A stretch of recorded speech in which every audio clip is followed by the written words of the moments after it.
Yuck. That does not make me think about breakfast. I know you eat so healthy, Jeff Ray, so I can't even imagine you eating fast food when it's fresh, much less alone what anybody would want to do with some that's half a century old. But you know, as a homeowner, I'm thinking about the crews that were building the house that probably left that there in the walls, which, you know, you don't even want to think about what else is there. I don't. Why would you go there? Oh my gosh. They just left behind some fries. I know. I swear. Let's talk about the weather. So I don't want to think about those fries anymore.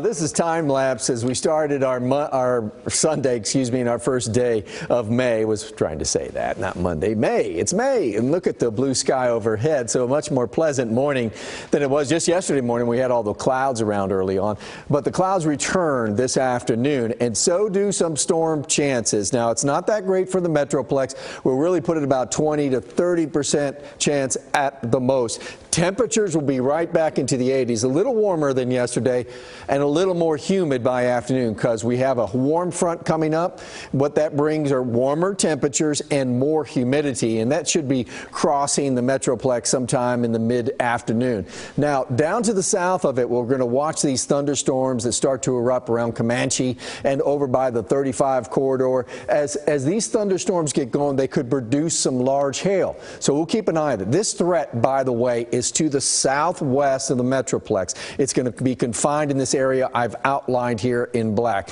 And this is in the afternoon today, about 4 o'clock. Now, these storms will probably reach into the metro area as we close the day, but they'll be weaker and they won't be as widespread.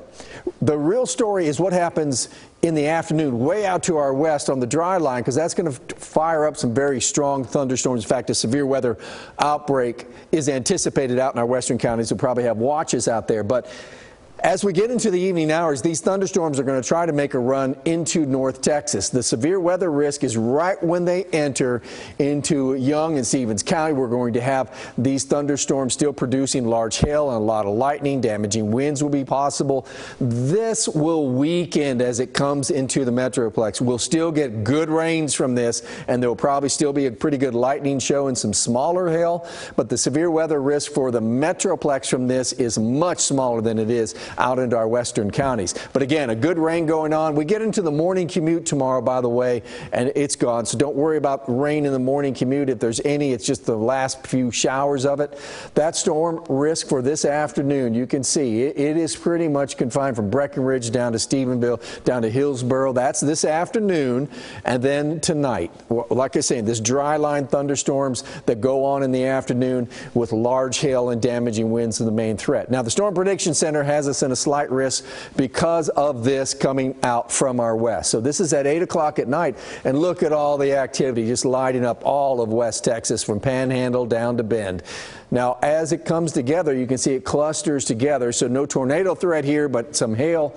And then as it comes in and weakens, some big rain, part of our forecast for the overnight hours heading into Monday morning. Rain that would be appreciated, by the way, because of the dry conditions. And then we will clear out as we go into Monday.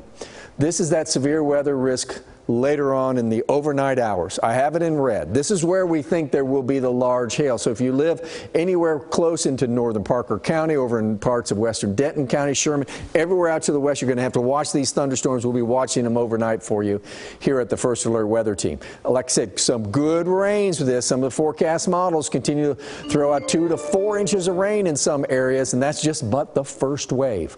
We have a good chance of some thunderstorms Monday afternoon. We have good chances for some thunderstorms and heavy rain on Wednesday and Thursday. So May starts with May rain. All right. Thank you so much, Jeff.